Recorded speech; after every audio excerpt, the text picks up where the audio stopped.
HTB family, how's it going? Welcome to Hold the Wall. Hope you guys are well. Thanks again for tuning in what should be a very, very special episode. Look, the Warriors make their long-awaited return back to Mount Smart Stadium, and I'm absolutely excited. But before I continue on with that, DJ, hit the intro.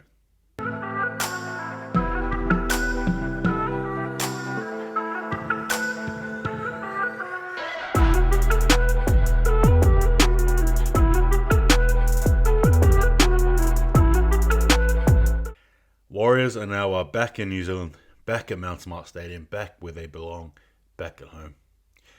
After a long-awaited 1,000 plus days, we are now, in reality, we are now home. And for me, I just want to sort of emphasize the importance of it.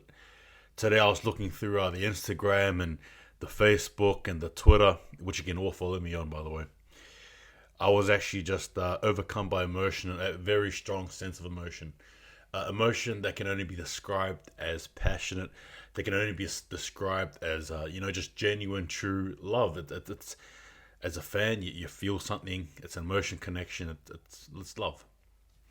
You sort of, the tears start welling up, and you sort of think of the occasion that's going to be happening on Sunday. And as much as I really want to make this discussion here about the Warriors, obviously, and the team list and this change and stuff, I really want to try and bring it home in the sense that I also want this to be very focused on how we may feel, how we will be feeling, and how we could potentially feel in different parts of the game, so on and so forth.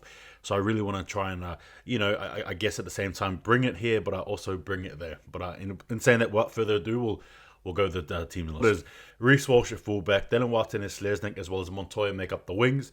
Arthurs and Yoooooo are the centers. Halves are Volkman as well as Sean Johnson. The props are Edinford Black as well as Tewanga. Egan is the hooker. Second row, see Murchie as well as Toy Harris, who's the captain. And the lock, Curran. The bench is Shinaris Tavita. R4, who'll be playing as the 100th game. And Katoa as well as Sirenen. In the reserves, you see Pene, Barry Lussick as well as Asi.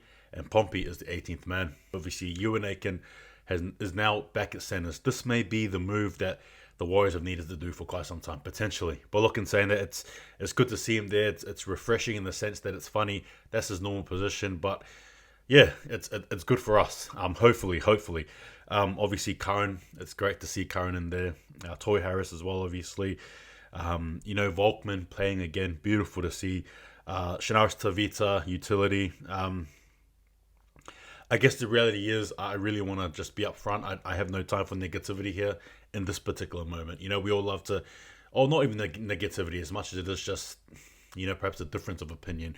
I'm going to doorsidle that for this episode here. It's really just about, the feeling of warmth and support. It's we all know, you guys know what I'm like when it comes to the Warriors, especially when we aren't doing well. It is what it is. That's when the passion drives, but passion is here, but it's in a different sort of a sphere, a context, so to speak. But overall, I like the squad. Bene, Berry, as well as Lussick and Asi there. It's good. He'd look to be fair. Maybe Asi could have been placed here or there, but it is what it is. Good to see Edinford or Blake as well there. Sean Johnson, right? The homecoming, so to speak. It is what it is. But yeah, I like the squad overall. There's no complaints there. It's a squad that you just hope will do the job. Strengths and weaknesses, I guess, strength is that we're back home, right? We're back home. The weakness is the reality of where we are situated in the ladder, and I think I'll just leave it. Tigers, yeah, that's right. We're versing the Tigers. This has been all about the Warriors, but I'll just make this quick as well. So the Tigers, I think Nofuluma's one. Dane Laurie, Maumalo, absolutely. Hastings, and I think another player too is Kalma Tuilangi. Those are the 5 players for mine. For the Warriors, I've got Reece Walsh, Sean Johnson, I've got Harris as well as Curran, and I've also got as well, believe this one here or not, I've got Shinaris Tavita. That's right. I think those boys there should definitely be punching above their weight, hopefully, and should be good to see. So the prediction, look, it's at home, it's at Mount Smart, right? Like, it's not even about being favourites or underdogs here. It's about the Warriors simply just giving back to the fans, to us, to you, to me, right? It's about the Warriors winning at home, really home this time. It's not about being at home in Redcliffe or the Central Coast, or the crowd is sort of, leaning towards the Warriors somewhat, and then you got them, some on the other team. this is basically going to be probably 98% Warriors, which is exactly what you want, right? 98% Warriors, which is exactly what you want. And for mine, being at home, given the occasion, Tavanga spoke about it as well, right? Saying that they'll basically beat or smash or bash the other Tigers. And to be fair with you, I expect nothing less. I expect this to be a win, a good win. I expect the crowd to be vocal, the drums to be banging away. I expect the atmosphere, the momentum, the occasion to not. It's not about getting the best of the Warriors. It's about just them having it seep in them, seeping inside them. You know what I mean? Like, oh, I could give you guys some motivational speech right now, but I'll keep it calm at this point here. But it's about just having, yeah, just feeling that fluidity, right? Feeling it and running with it, right? Running with it. And for mine, I've got the Warriors here winning. I'll be honest, this might sound silly, and I don't care, really. But I've got the Warriors winning this one here by at least a good 20 points. And yeah, so something like along the lines of Warriors, I'd say Warriors are 36 and probably Tigers 14. Yeah, like something like that. I don't know. I'll just throw that there. But yeah, just something like that. Warriors win and win well. I expect that. So that's it. I've no time for losses. Warriors to win for me. All right, guys. And as we conclude this, right, this is probably the meat pie of it all. Normally it's the other way around, as you guys know. But for this particular thing here, this is the meat pie, the conclusion. Look, you know, obviously all these thoughts, right? Particularly when you have the likes of Reece Walsh going into New Zealand, everyone's thinking about it, right? Reece Walsh, is he going to love it there? What's happening? And when I saw the pictures there, all I could see was his face smiling. Now, for me, I'm in awe. I can't believe it. It's surreal. Reece Walsh, right, is actually in New Zealand, right? We signed him up last year, and obviously there was no chance when we thought there was a chance of heading back to New Zealand. No, there wasn't.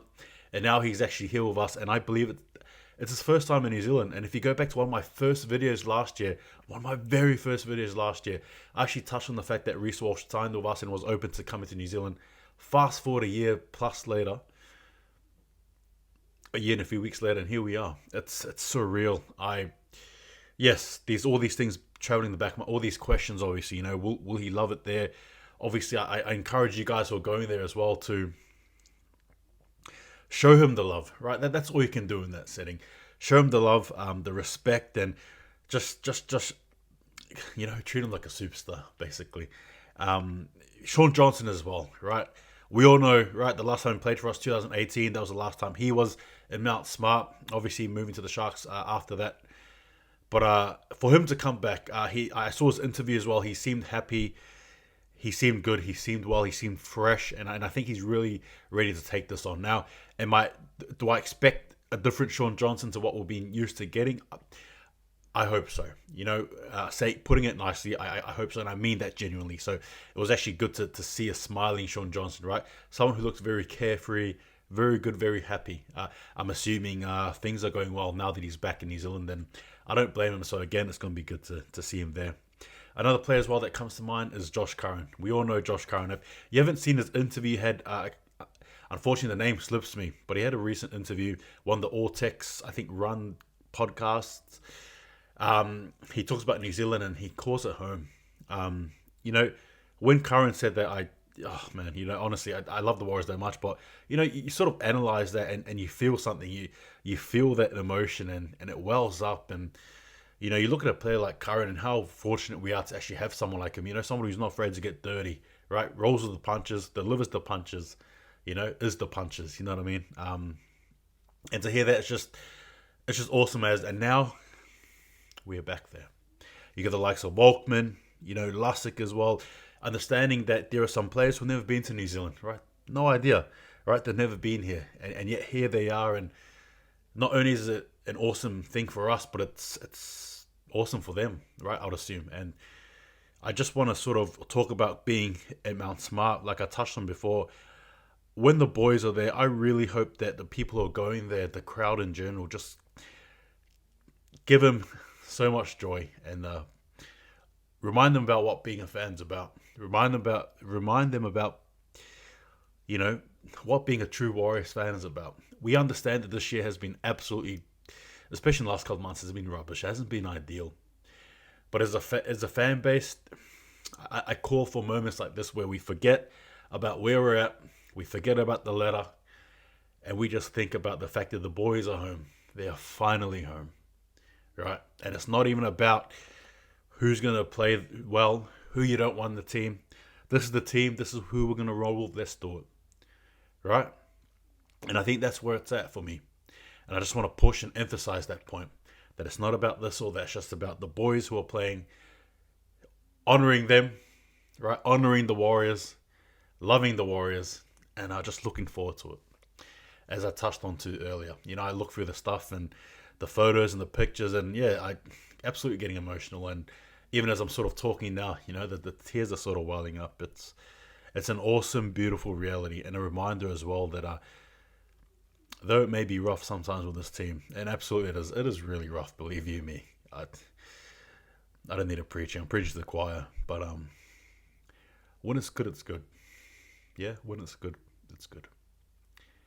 We start off our campaign against the Tigers back home in a game that is sellout, and a game that I'm sure a lot of the boys are looking forward to playing. And I know for a fact I'm looking forward to watching it. I'll be doing a live as well, so again, please join me on YouTube during that time. But it's not a small occasion by any stretch. Actually, it's one of the biggest occasions for me as a fan experiencing it. And yeah, it's not about trying to hopefully turn our fortunes around. It's just about welcoming the boys home. Welcoming them home.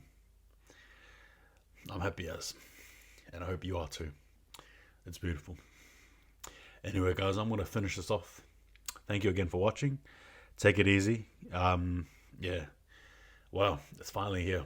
The boys are finally home. Anyway, take it easy, guys. And again, I emphasize that point for you who's going live. Let me know if you're going there live. Please write down in the comments below. But in saying that, I'm so happy. I'm stoked. Yeah. Warriors, guess what? You guys know how to hold the ball. Cannot wait for Sunday. Up the Warriors.